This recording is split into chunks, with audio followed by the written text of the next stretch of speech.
Hello नमस्कार साथियों, मैं हूं आपका दोस्त रमेश कुमार और मैं आप सभी का स्वागत करता हूं स्कॉलर्स स्कूल के यूट्यूब चैनल में।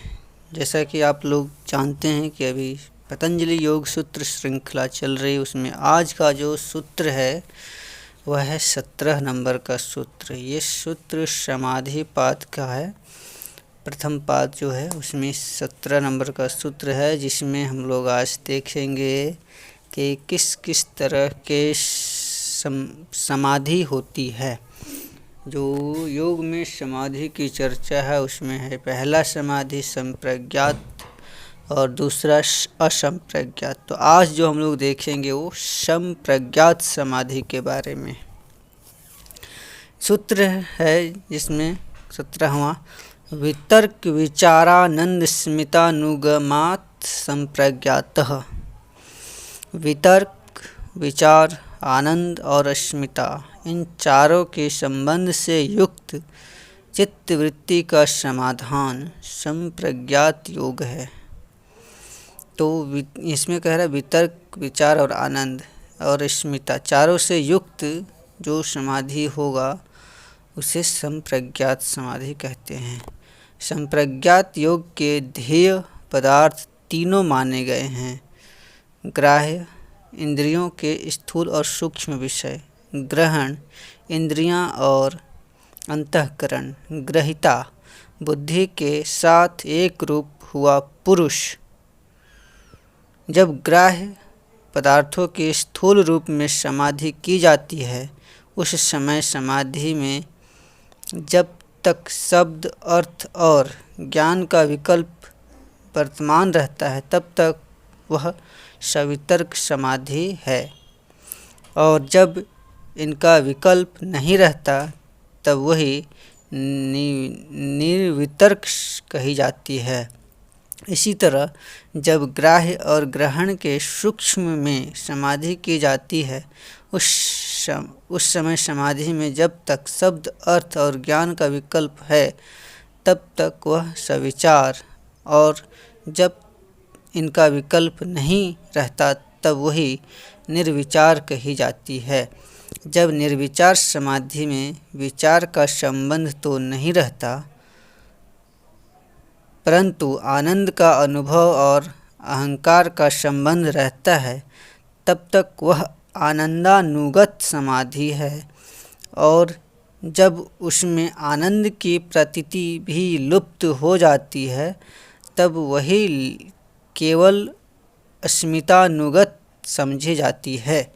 यही निर्विचार समाधि की निर्मलता है। इनका विस्तृत विचार इसी पाद के 41वें सूत्र से 49वें सूत्र तक किया गया है। तो आपने देखा कि यहाँ पे 4 तरह के संप्रज्ञात समाधि की चर्चा की गई है, और इनके बारे में विशेष और आगे चर्चा आपको 41वें से 49वें सूत्र तक मिलने वाला है। तो यहाँ पे देखिए 4 तरह के समाधि है: वितर्क, विचार, आनंद और अस्मिता। तो इस प्रकार हम यहाँ पे देख रहे हैं कि जो चारों समाधियाँ हैं संप्रज्ञात समाधि, ये स्टेप वाइज आपको प्राप्त होते चलेंगे। जब आप योग प्रैक्टिस या अष्टांग योग की प्रैक्टिस आगे बढ़ाएंगे अपने जीवन में, तो इस तरह के चारों समाधियाँ स्टेप वाइज आपको प्राप्त होते रहेंगे। सबसे पहला तो वितर्क, विचार, आनंद और अस्मिता है। ये चारों का स्टेप्स है, सीक्वेंस है। सबसे पहले वितर्क आएगा, फिर विचार, फिर आनंद और अस्मिता। वितर्क में भी 2 तरह के हो गए, सवितर्क और निर्वितर्क। विचार में भी सविचार और निर्विचार। तो ये आपको जब आप योग साधना में आगे बढ़ेंगे किसी गुरु के निर्देशन में, जो अच्छे गुरु होंगे, अपने एक्सपीरियंस से वो आपको आगे बढ़ाएंगे, तब इन समाधियों को आप अपने आप में अनुभव कर पाएंगे।